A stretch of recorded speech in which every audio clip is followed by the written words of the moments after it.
Riccardo Tessarolo dell'Hockey Seregno al termine del match perso 4-3 contro la BDL Minimotor Correggio, una partita che ha avuto 1000 spartiti, un inizio siete andati sotto 2-0, poi la capacità di rimontare, Correggio è andata sul 3-2 e sul 4-3 finale, ma voi siete sempre rimasti a contatto.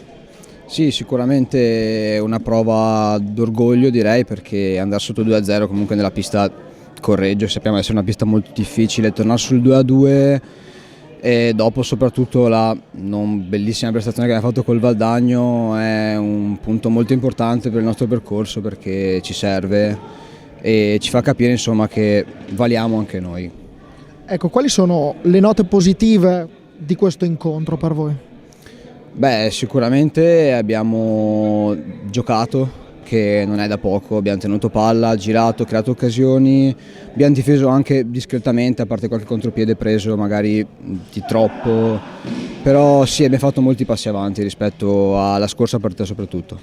Cosa è successo nei primi minuti e nel secondo tempo invece si è visto secondo me un Seregno che ha avuto anche più occasioni rispetto al Correggio di arrivare alla via della rete?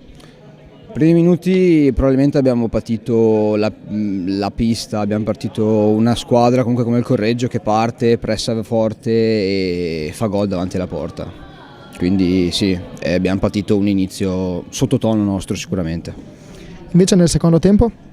Secondo tempo prova d'orgoglio, siamo riusciti a tornare sotto soprattutto mentalmente, abbiamo trovato il pareggio e da lì con la testa siamo rimasti in partita soprattutto, non abbiamo mai mollato. Grazie a Riccardo Tessarolo, in bocca al lupo all'Hockey Seregno per il proseguimento del campionato. Capi.